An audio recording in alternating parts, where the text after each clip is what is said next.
আসসালামু আলাইকুম। ভালো আছেন সবাই? আজকে আপনাদের সামনে হাজির হয়েছি। আমরা আমাদের এই চ্যানেলে প্রতি শুক্রবারে রাত ৮টার পূর্বেই একটি অনুষ্ঠান আপলোড দিব, যেটা মুক্তবাগ নামে। তবে এই সপ্তাহে একটু ব্যতিক্রম করছি, আমরা শনিবারে আপলোড দিতেছি, কেননা তার একদিন পর থেকে মাহে রমজান শুরু। যাক, শুরু করতেছি আজকের মুক্তবাগ অনুষ্ঠান। এখানে আপনাদের সাথে আছি আমি এনায়েত।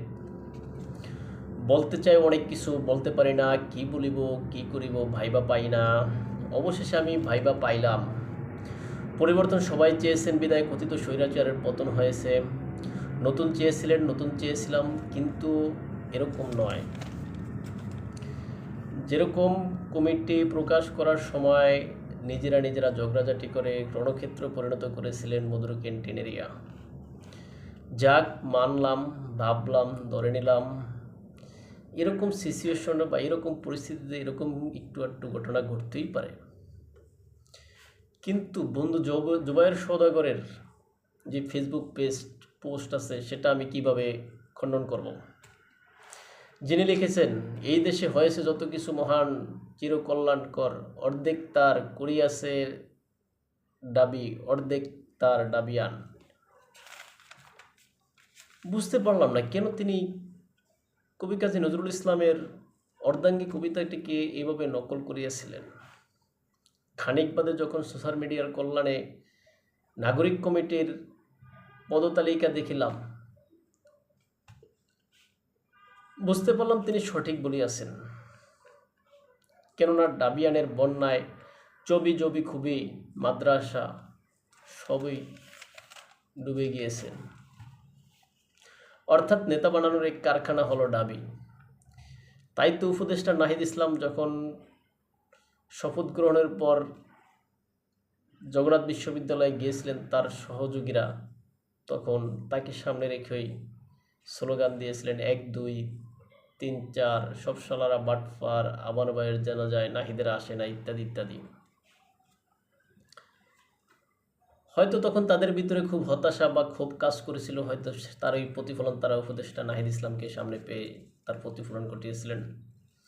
কিন্তু বর্তমান যে নাগরিক কমিটি, এখানে তার থেকেও বেশি ক্ষোভ সাধারণ শিক্ষার্থীদের মাঝে আছে।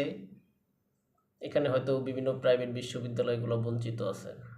যাক, কী হবে জানি না, সেটা পরের বিষয়। আমরা একটু সামনের দিকে যাচ্ছি। একদিন পরে পবিত্র মাহে রমজান। এই মাহে রমজান উপলক্ষে বিশ্বের বিভিন্ন দেশের ব্যবসায়ীগণ এখানে তাদের দেশের মানুষকে তারা অনেক সুযোগ সুবিধা দিয়ে থাকেন যতটুকু তাদের সাধ্যের ভিতরে আছে। কিন্তু একমাত্র ব্যতিক্রম হচ্ছে বাংলাদেশের ব্যবসায়ীরা। কেননা তারা এই মাসটাকে ব্যবসায়ের একটা প্রধান মাধ্যম হিসেবে মনে হয় দেখেন। তারা এই মাসটাকে বাণিজ্যিক বৃদ্ধির মাস হিসেবে মনে করেন, কেননা সবাই একটু একটু বেশি বাজার এই মাসেই করে থাকেন।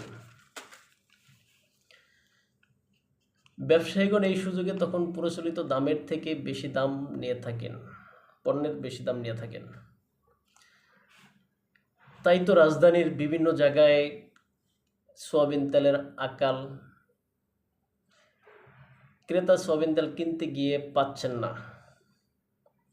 অবশেষে এই কথা হয়তো ঘুরতে ঘুরতে যখন প্রশাসনের কানে যায়, প্রশাসন তখন অ্যাকশনে আসে।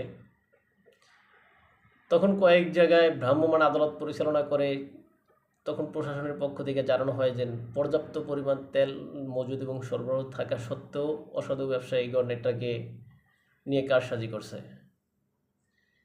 কেননা ক্রেতার যখন তেল প্রয়োজন, তখন অসাধু ব্যবসায়ীগণ তেল বিক্রি করছে না, তাদের একটা উছিলা দিচ্ছে, তেলের সাথে চাল নিতে হবে একটা প্যাকেজ। হয়তো অনেকে পাল্টা প্রস্তাব দিচ্ছে যে আমি চালের পরিবর্তে হয়তো ডাল নিব আর তেল নিব। অসাধু ব্যবসায়ীগণ তাও দিচ্ছেন না। যাই হোক, অবশেষে প্রশাসনের মধ্যস্থতায় সেটা একটা সমাধান হয়েছে। অনেক অসাধু ব্যবসায়ীকে প্রশাসন জরিমানা করেছেন। এটা খুব একটা ভালো উদ্যোগ। কিন্তু আমরা যখন লেবু বা কিছু কাঁচা বাজার করতে যাই, সেখানেও খুবই বাজে একটা অবস্থা। এক হালি লেবুর দাম ৮০ থেকে ১০০ টাকাও চাচ্ছে, যা আমরা গত কয়েকদিন আগেও ২০ টাকা ৩০ টাকা কিনতাম।